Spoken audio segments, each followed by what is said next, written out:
você acredita? Ela toda animadinha, ela brincando, tá louco.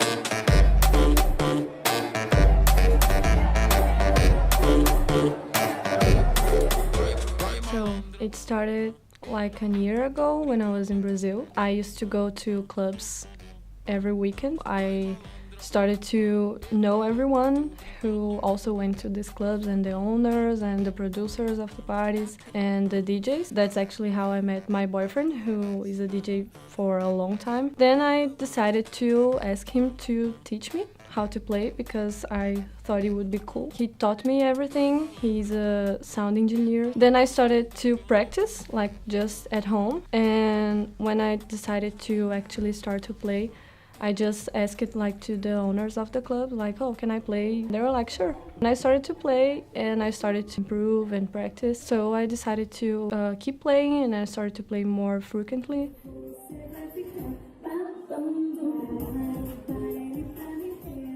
My experience in Brazil was always very good because I actually loved to play in all the clubs I was playing, and I used to go there all the time. So when I was going to DJ, it was even better because I was working, I was in the party anyway. So I think people in Brazil are really excited about everything.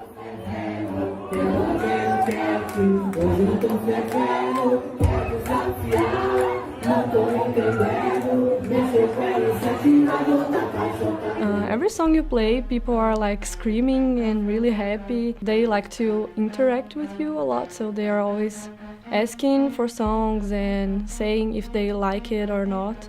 As I'm playing only in Brazilian parties, I think there's not a lot of difference. The biggest difference is that in Brazil I used to play mostly on gay clubs, and here I think that there's not such a thing as like gay clubs. Like everything is more mixed, and especially on the Brazilian parties because it's not made for any specific group. When you play sometimes song that people in Brazil was just like, oh, okay, this song again.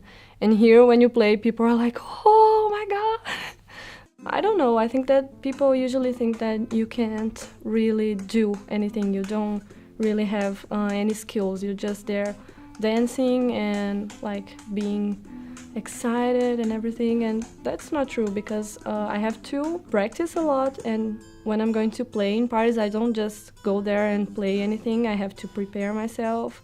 I have to prepare a set list. When I came here I thought that this wouldn't happen at all, but I was a little wrong because I had some experiences here that people were clearly really sexist when I was playing. Sometimes some kind of thing like would happen, like for example when I was playing and there was like a man next to me and someone wanted to ask for a song, they would always ask the man, even that the guy was like looking at nothing and doing nothing, and I was there like mixing everything and using my computer. Everybody would always ask the man.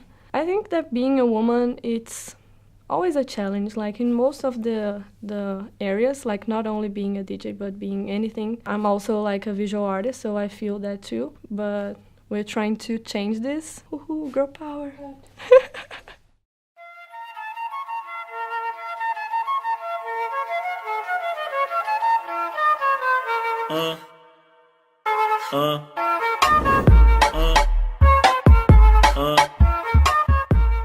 Well, first is one of the songs that I most like to play. It's like a classic music, but with a funk beat, which I think it's like really creative. It really represents the funk and the Brazilian culture, like getting something that is already there and making something new. The guy who made this song, he was talking that on the first time he was going to do the song, he did like recording with his cell phone. They even did a remix with J Balvin, so it became really famous, and sometimes I even hear this song here. I think that's really the feeling of funk, because funk is like songs that give voice to people that usually don't have any voice in Brazil. I think that song represents everything about it. It's really good. You cut this part, okay?